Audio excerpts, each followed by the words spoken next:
Oi, pessoas, tudo bem com vocês? Então, hoje vamos resolver mais uma prova de Biologia da Universidade Federal do Paraná. Essa prova são as questões que foram aplicadas na prova de 2019 para a entrada agora em 2020. Então, vamos parar de enrolar, vamos para a primeira questão? E vamos para a primeira questão, então, de Biologia. Ela é uma questão de genética, daquelas mais trabalhosinhas que a gente tem que fazer aos cruzamentos, mas ela é bem simples, na verdade. Ela é fácil, ela só é demorada para fazer. Então, vamos lá para o enunciado. Considere o cruzamento parental entre dois indivíduos de linhagens puras e contrastantes para duas características, pelos longos pretos e longos e pelos brancos e curtos. A geração F1 era constituída por 100% de indivíduos com pelos pretos e longos. Considerando que as características de cor e comprimento dos pelos são condicionadas cada uma por um gene e que esses genes têm segregação independente, a proporção esperada entre 240 indivíduos da F2 é. Então, vamos primeiro separar as informações que ele deu para a gente poder fazer a questão. Então, cruzamento parental, então a gente tem um cruzamento parental, eles eram 100% puros, ou seja, ele até deu, né, pelos pretos e longos, o outro pelos brancos e curtos. Ok, são puros, mas a gente não sabe quem é dominante e quem é recessivo. Ele diz isso na próxima sentença. A geração F1 era constituída por 100% de indivíduos com pelos pretos e longos.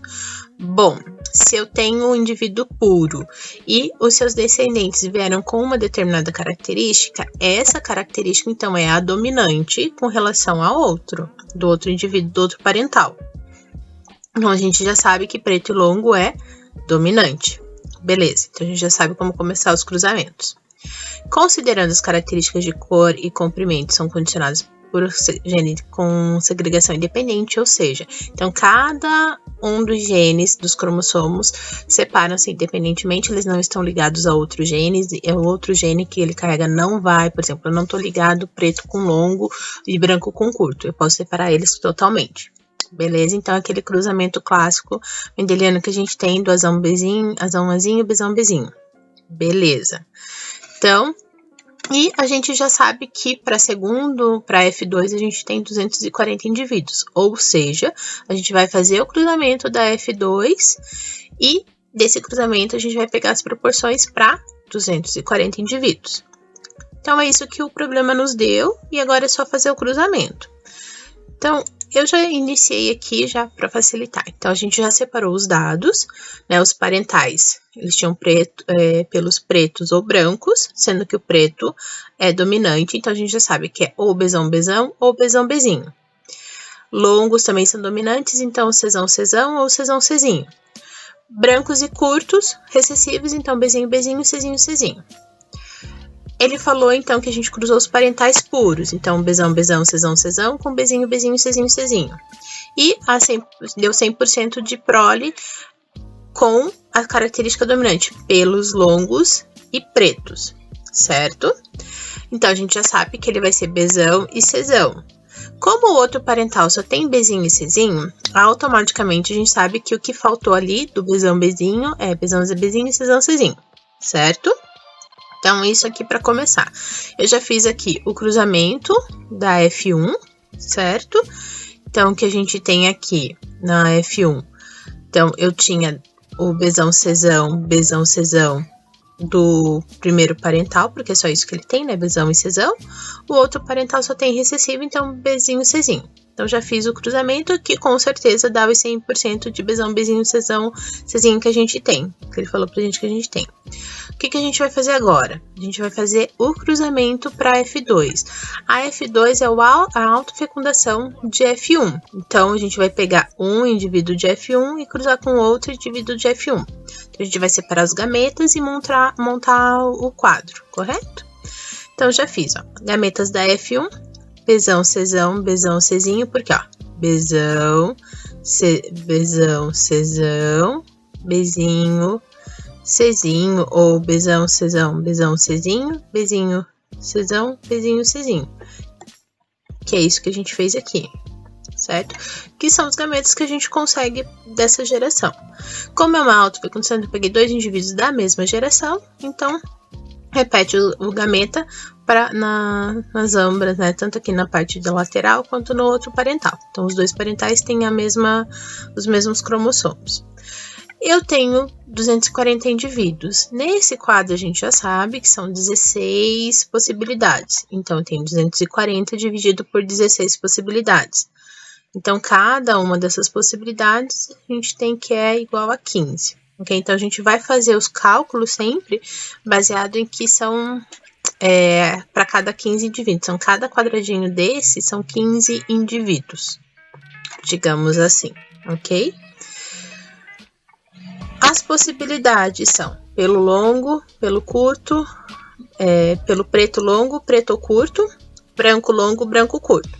Essas são as possibilidades que a gente tem. Então, eu já deixei colocado aqui para ser mais fácil da gente separar depois.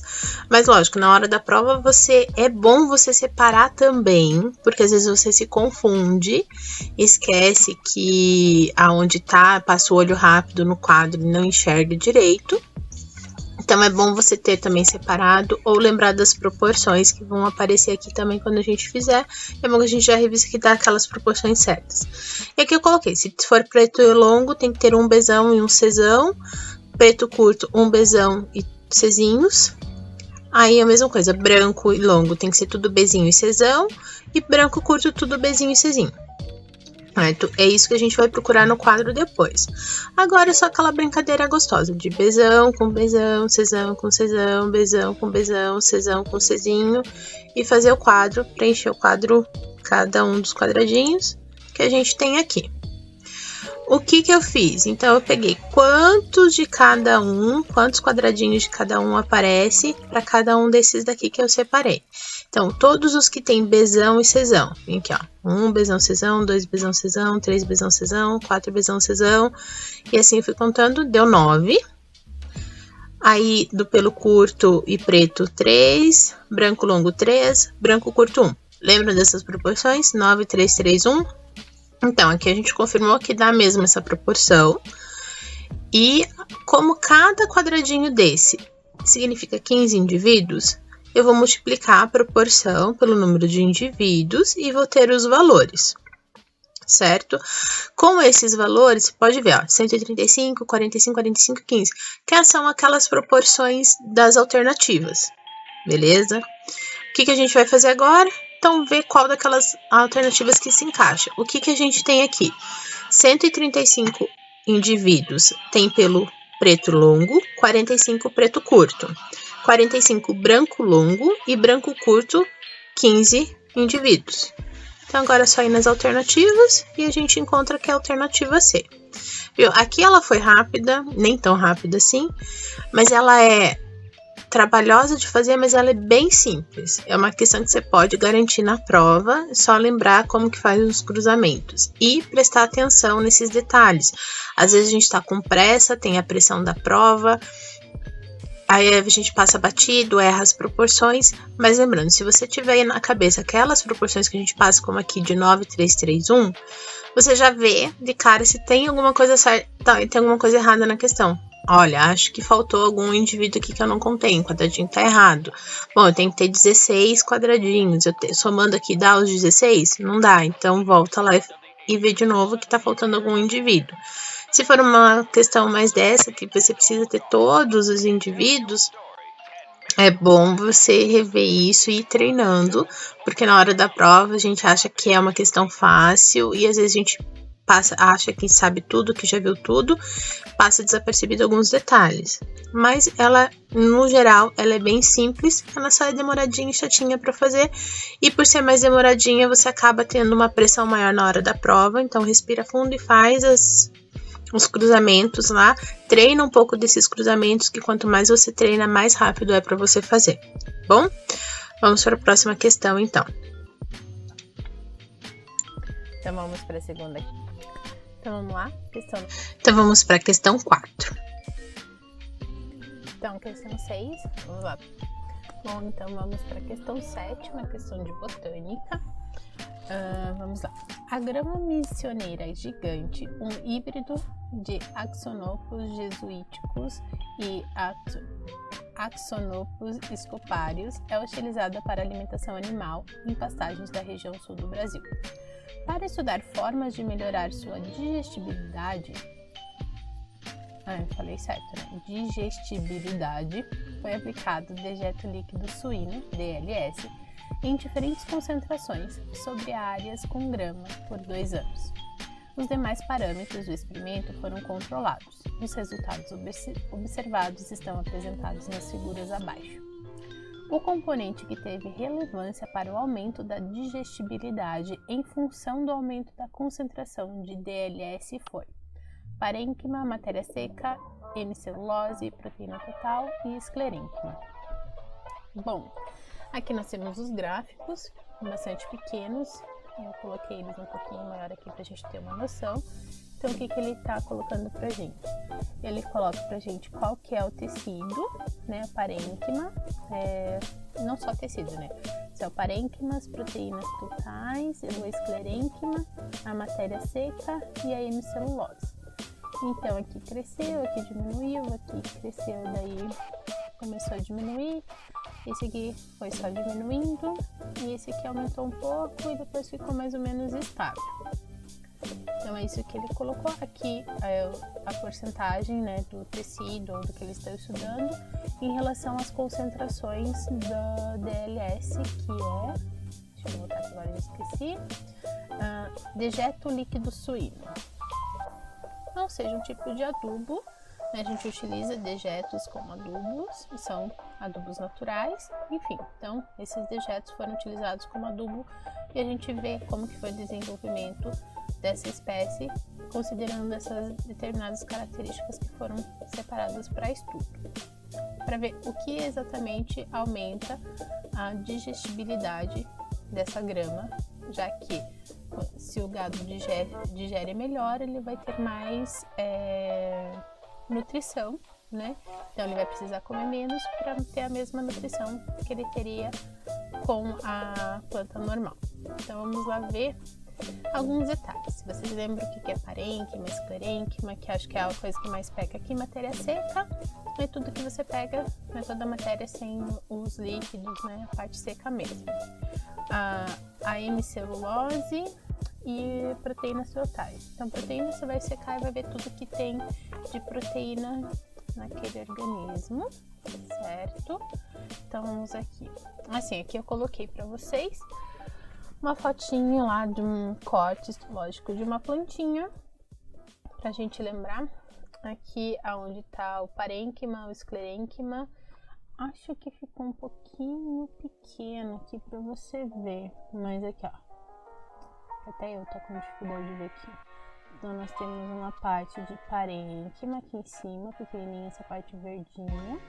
Essa parte aqui maiorzinha, mais marronzinha, é o esclerênquima. E depois nós temos outro parênquima, certo? Com células maiores, mais espaçadas. E aqui ao lado, a explicaçãozinha pra gente relembrar. Então, parênquima, tecido fisiologicamente ativo, de preenchimento com pouco citoplasma e grandes vacúolos, importantes para a regeneração e cicatrização. Esclerênquima, tecido formado por células mortas com paredes espessas, constituídas de celulose e lignina, importantes para a sustentação do vegetal.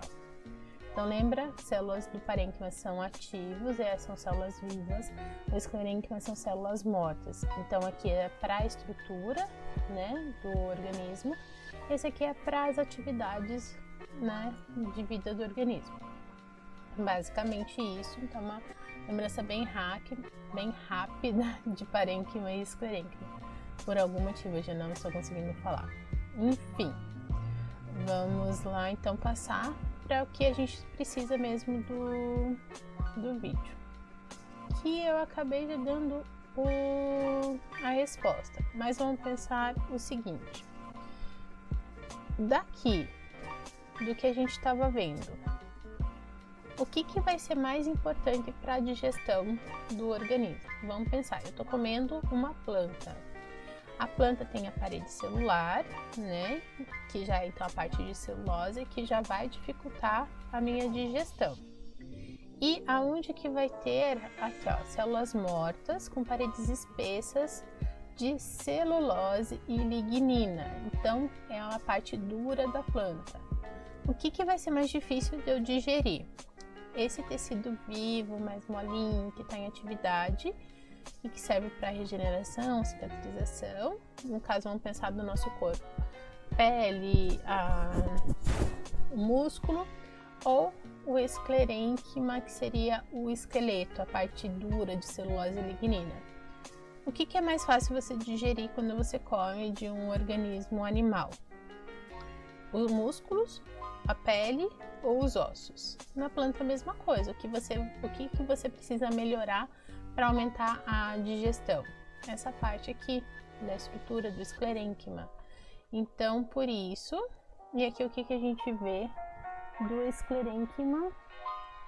Aqui eu fui diminuindo cada vez mais, e conforme eu fui aumentando o dejeto líquido suíno, certo? Por isso que a resposta é o esclerênquima, porque o componente que teve relevância para o aumento da digestibilidade em função do aumento da concentração foi eu ter diminuído a questão do esclerênquima. Se eu tenho menos parte dura, né, mais rígida nessa planta, vai ser mais fácil eu conseguir digerir esse alimento.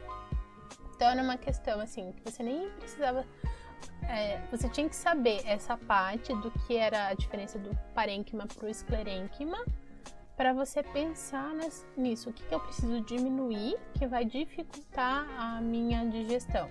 A parte mais dura, que no caso das plantas seria essas células do esclerênquima, certo? Não é uma questão assim das mais difíceis, mas você tem que lembrar conceitos da biologia, nesse caso da botânica, né? Conceitos e para a estrutura, a função e a estrutura das células no organismo. Bem, acho que é isso para essa. Vamos então para a questão 8. Então vamos lá, questão 8, gente. O cultivo de células tem sido utilizado como uma possível alternativa para a produção de moléculas úteis na medicina, como a produção de hormônios naturais. Com a intenção de produzir hormônios como a testosterona e a progesterona, que são derivados do colesterol, pesquisadores tiveram que selecionar uma linhagem de células a partir da caracterização morfológica delas. Na figura abaixo estão apresentadas essas características. A partir da observação, qual é o número de linhagens selecionado para atingir o objetivo pretendido? Então aqui nós temos as linhagens de células, correto? Cada linhagem ela tem uma porcentagem de organelas. Então aqui é a linhagem celular, que é a porcentagem de organelas, aqui quais são as organelas representadas. Então eu aumentei um pouquinho aqui para a gente ver melhor. Complexo golgiense ou de Golgi, mitocôndrias, lisossomos, retículo endoplasmático rugoso e o retículo endoplasmático liso. Então ele quer saber qual dessas linhagens é a mais indicada para a produção desses hormônios. Bem, então vamos relembrar um pouquinho, assim, uma revisão bem passada por cima das organelas que estão aqui e as suas funções. Então nós temos primeiro vesícula, né, um monte de vesículas formando bolsinhas que a gente reconhece como sendo o complexo de Golgi. Então aqui nós temos o complexo de Golgi, ele tem duas faces. A face cis é a que fica voltada então para o retículo endoplasmático, então ela vai receber os produtos desse retículo endoplasmático para fazer o processamento aqui dentro dessas vesículas, dessas camadas, e depois ela libera os seus produtos através de novas vesículas, né, as vesículas secretoras. Então, basicamente, o complexo de Golgi está ligado à secreção. Então, ele vai receber algumas vesículas com produtos, ele processa e secreta vesículas com o resultado desse processamento. Então, secreção. Próximo, nós temos a mitocôndria. Mitocôndria é basicamente a respiração celular. Você lembra, tem a glicólise no citosol, então o piruvato vai entrar na mitocôndria. Vamos ter o ciclo do ácido cítrico ou o ciclo de Krebs aqui dentro. E depois nós vamos ter a cadeia respiratória aqui com o oxigênio sendo passado aqui, liberando, a gente vai formar a água final, né? E nesse caminho todo, vamos ter aqui a mudança de polaridade para a cadeia de transporte de elétron. Então, o elétron vai participando aqui em cima com o oxigênio e essa troca de polaridade. Já tinha fugido a palavra de novo. Ao final, a gente vai ter gerado, em média, 32 ATP, que é a energia da célula. Então, a mitocôndria basicamente faz esse processo da respiração celular e energia, né, para a célula, para todo o organismo.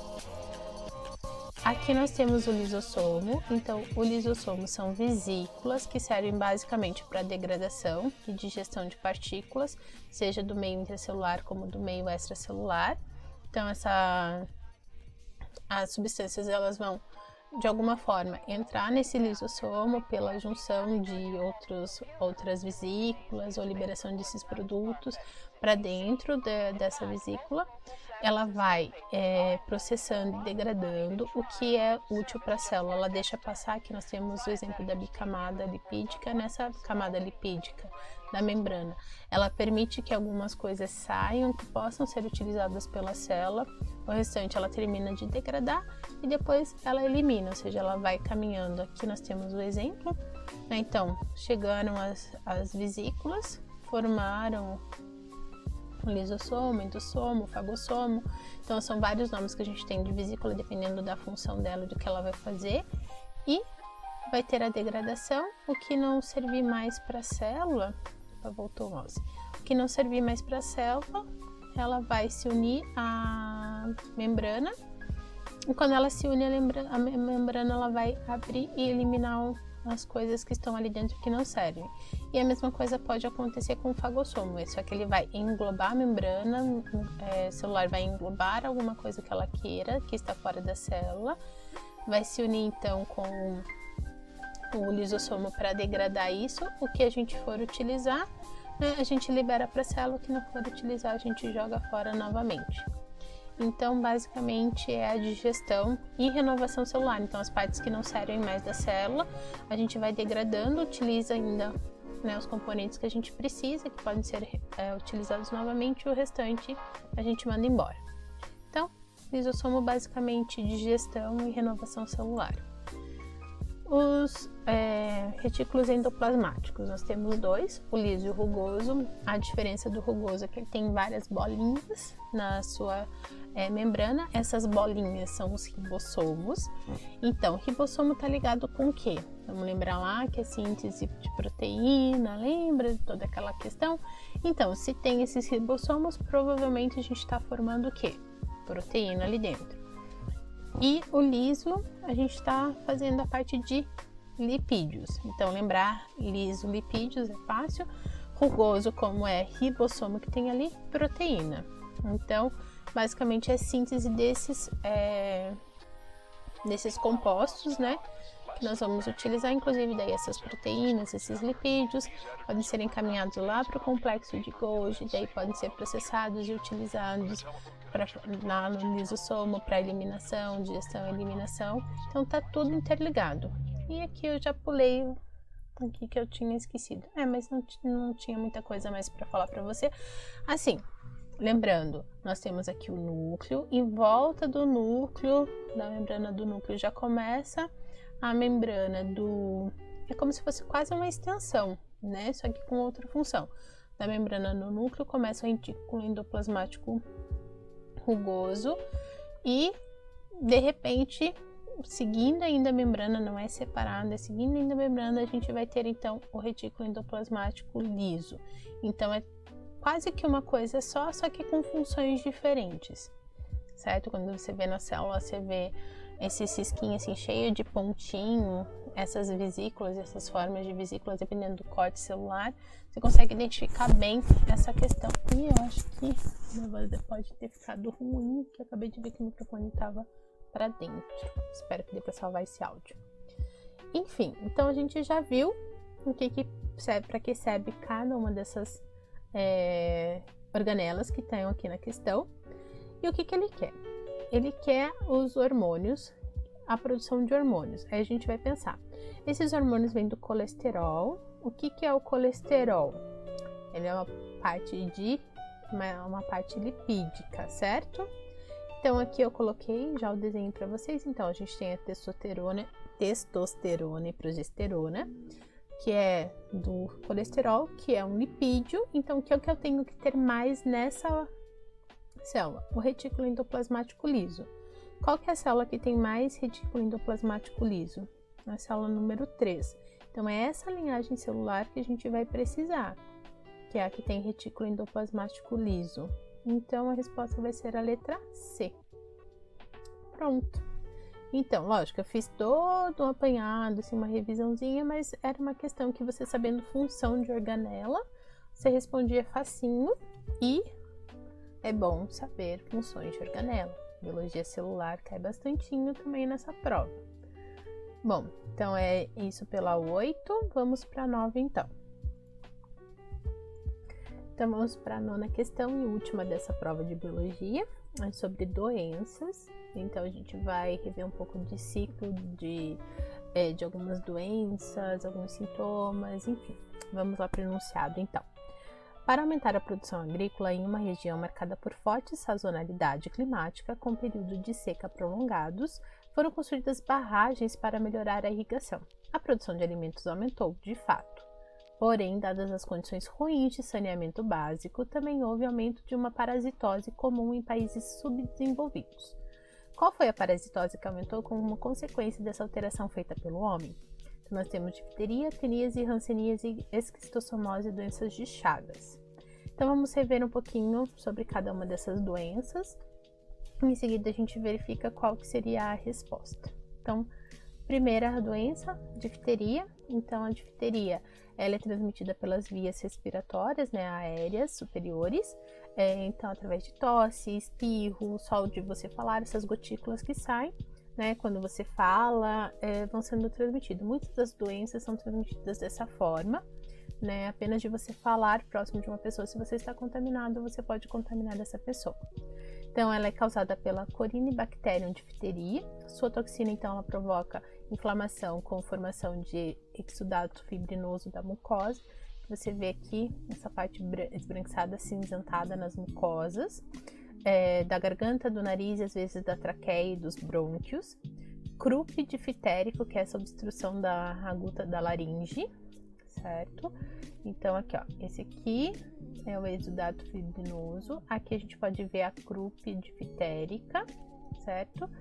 E aqui pode causar também degeneração de nervos periféricos, do miocárdio e de outros tecidos. Aqui a gente vê de outros tecidos. E aqui potinhos das bactérias. Então, é uma doença também que pode ter consequências bem graves, né? Vindo que afeta os nervos periféricos, do miocárdio, outros tecidos. E a respiração, né? Ó, obstrução aguda da laringe, bem complicada. Né? Então, causada pela bactéria, transmissão vias aéreas superiores. Próxima doença, a gente vai ver, lembrando que eu tô passando uma revisão bem básica, bem por cima das doenças, certo? Devo lançar vídeos com outras informações, eu falo um pouquinho melhor, né, separado por tema de cada matéria, aí eu explico um pouquinho melhor. Se tudo der certo, ainda vou postar esses vídeos para vocês. Mas enfim, essas aqui, então a próxima é a teníase. O que nós temos? A teníase, tem a tênia saginata e a tênia solium. A saginata é bovina, a tênia solium, então, é suína. Elas têm essa diferença no escólex aqui, né? Das diferenças, mas a doença acaba sendo a mesma, que é essas tênias, é o que a gente chama de solitário, porque, né, geralmente a gente vê um indivíduo, elas são extremamente longas, o corpo delas é formado, então, por essas proglótides. Como ela está no intestino, ela já vai receber todo o alimento, a nutrição dela pronta, ela não precisa ter todo um organismo, ela é bem simplificada. Então, o organismo dela é basicamente essa proglótide, né, que a gente vai ver. Não é para mudar. Essa proglótide que a gente vai ver, ela é hermafrodita, então ela mesmo vai formar os ovos. Então, essa proglótide, quando ela libera, está cheio de ovos viáveis que vão infectar as pessoas. Como que você se infecta?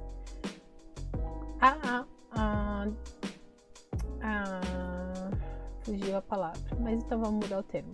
Então, o que acontece? O ser humano geralmente ele é infectado pela larva. Essa larva ela está numa musculatura de carnes, de gado ou de porcos, certo? Por quê? Porque o porco e o boi, a vaca, enfim, comeram os ovos. Como que eles ingeriram ovos? Ingestão, era isso que eu estava procurando. Como que foi a ingestão desses ovos?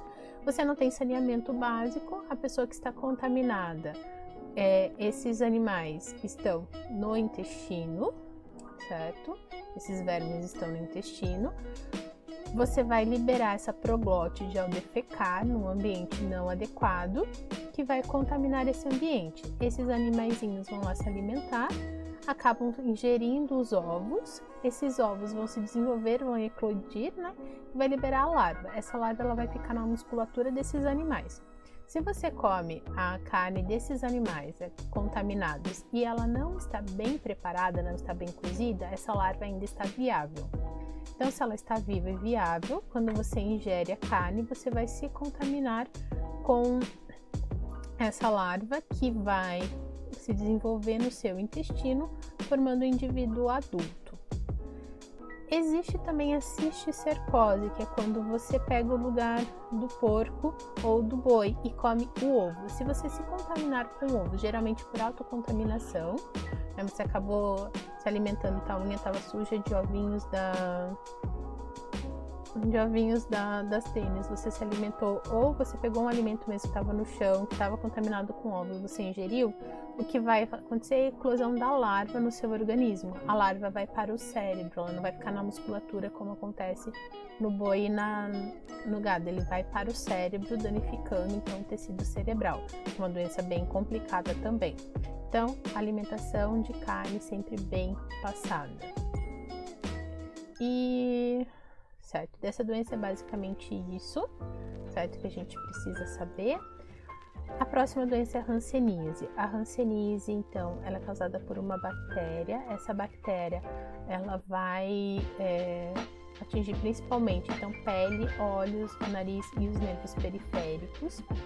O que acontece? Essa bactéria ela vai ficar nesses ambientes e vai causar a doença da hanseníase. O que é essa doença? Os principais sintomas dessa doença: dores nas articulações dos pés e nos olhos, bolhas, erupções, nódulos, pequenas saliências e perda de cor, vermelhidão nas úlceras, até o que a gente vê a vermelhidão, a perda de coloração da pele. Também tem a questão sensorial, então formigamento, redução de sensação de tato, perda de sensação de temperatura, principalmente os relatos que eu vi que nessas regiões onde tem essas manchas, você não tem sensação nessa região. Também é comum deformidade física, irritação nos olhos, lesões nos nervos, perda de peso ou dificuldade de levantar o pé. É uma doença problemática, mas que tem tratamento, tem cura. Então, notou esses sintomas, só procurar tratamento médico que dá tudo certo, ok? Então, é a Mycobacterium leprae, né? Mycobacterium leprae. Eu sempre tenho problemas para ler esses nomes. Não, meu latim não é dos melhores. Enfim, então lembrando que em janeiro é feita a campanha para prevenção da hanseníase, por isso tem o janeiro roxo, né, que eu coloquei aqui para lembrar. Próximo que ele cita ali, esquistossomose. Então aqui eu coloquei algumas imagens, tem o ciclo de vida. Aqui a biofilária, que é a espécie de caramujo. Aqui o esquistossoma, que os adultos. E aqui as formas larvais, a cercária e o miracídio. Qual que é o ciclo de vida deles? Você está contaminado com os adultos no seu intestino. Eles vão liberar ovos e você, ao defecar, vai liberar esses ovos no ambiente também, sem saneamento básico. Esses ovinhos vão lá para a água. Na água vai ser liberada, então, o miracídio. Essa larvinha vai ficar nadando bonitinha, encontrou uma biofilária, ela vai penetrar nesse molusco. Ela vai se desenvolver lá um pouquinho e vai liberar a cercária. A cercária vai sair do molusco e vai ficar na água. Ela vai ficar na água bonitinha e vai encontrar um ser humaninho que foi lá nadar, beber uma água, fazer alguma coisa nessa água e vai penetrar na pele desse ser humano. Penetrando na pele, pela pele, ela vai subir e vai se desenvolver no intestino, voltando então para o esquistossoma adulto e recomeça o ciclo. Então, basicamente, o ciclo do esquistossomose é esse. Certo, a próxima doença que ele cita, então, é a doença de Chagas. A doença de Chagas nós vamos ter o Trypanosoma cruzi e o barbeiro, né, o triatoma. O que acontece nesse ciclo? O barbeiro vai lá se alimentar de um animal, pode ser um ser humano ou outro mamífero, que seja reservatório do Trypanosoma cruzi. Ao sugar o sangue, ele acaba ingerindo alguma forma, né, a forma infectante para o triatoma desse Trypanosoma cruzi. Esse Trypanosoma cruzi vai se desenvolver lá no intestino, estômago desse percevejo, vai liberar outras formas desse organismo e quando o Trypanosoma defeca a urina ao se alimentar do próximo mamífero, ele vai liberar então essas formas do Trypanosoma cruzi. O Trypanosoma cruzi ele não penetra na pele se a pele estiver saudável, porém, como ali tem a picadinha do barbeiro, você vai coçar, tem aquele ou qualquer machucadinho que tenha na região onde ele esteja, ele vai conseguir penetrar na sua pele, certo? Vai para a corrente sanguínea, vai se desenvolver dentro do seu organismo, nas células sanguíneas ele vai se desenvolver, crescer até que essa célula arrebenta e libera mais Trypanosoma cruzi no organismo. Esse Trypanosoma cruzi no organismo, ele vai para a parte mais externa da pele, né, nos vasos mais próximos da pele. Por quê? Porque daí um outro barbeiro que vai te picar, ele vai ter acesso ao seu sangue com o Trypanosoma cruzi, que vai reiniciar o ciclo. Então, basicamente, esse é o ciclo da doença de Chagas, certo? Barbeiro, acho que vocês lembram, como geralmente a parte exposta quando você dorme é o rosto, ele acaba picando o rosto do ser humano, por isso barbeiro. Então essas são as doenças citadas nessa questão e mais ou menos o que a gente precisa saber delas para conseguir resolver a questão. Então vamos lá. Qual foi a parasitose que aumentou como consequência dessa alteração? Qual que foi a alteração? Ter as barragens, né, para melhorar a irrigação. Dessas doenças que a gente falou, qual que tem a ver com água? Era a esquistossomose, né, porque ela depende da água no seu ciclo. Então, de todas as doenças citadas, o que a gente precisaria saber é que de todas elas, a única que tem relação com a água diretamente é a esquistossomose, porque precisa do Bionfilaria, que é um molusco aquático de água doce, certo? E as larvas também se desenvolvem na água. Então, com essa informação, a gente consegue resolver essa questão, que é a letra D. Então, é isso, gente. Essa foi a prova de biologia desse último ano. Não achei das provas mais difíceis, certo? Achei ela relativamente até tranquila, essa parte de biologia dela. Algumas coisas que podem ser um pouquinho mais difíceis é porque tem algumas doenças que a gente quase não vê, né? Em provas a gente passa batido nas aulas, por exemplo, difteria, hanseníase, que apareceu nessa última, mas ao mesmo tempo, a gente conhecendo bem a esquistossomose, a teníase, a doença de Chagas, que é bem trabalhado no ensino médio, a gente conseguia resolver. A de genética foi uma de genética mais fácil, que foi a questão de só fazer o quadro de Punnett, né? Só resolver lá os cruzamentos. Então, eu acho que das questões de genética, acho que ela é mais trabalhosa, mas ela é das mais fáceis. E acho que é isso, eu não achei das mais complicadas. E novamente, façam bastante exercícios, resolvam as provas anteriores, que é isso que vai fazer vocês entenderem como que a prova funciona, quais são os principais conteúdos que caem, no que você precisa focar. E fazendo, escrevendo, façam resumos, escrevam, que isso ajuda bastante a memorizar. Escrever, principalmente se não for no computador, porque você grava melhor escrevendo mesmo do que só digitando, mas vocês podem ter os seus quadros de resumo no computador, bonitinho, com figuras, mas façam bastante exercícios, que, na minha opinião, é uma das coisas que mais ajuda. Não adianta você saber toda a teoria e não conseguir aplicar aquilo na hora do exercício, e principalmente porque você vai se acostumando a fazer exercícios com o tempo da prova, com a leitura que você precisa ler e interpretar, e você vai trabalhando isso durante esse período que ainda falta para a prova. Bom, é isso, gente. Espero vocês então no próximo vídeo. Até mais. Tchau, tchau.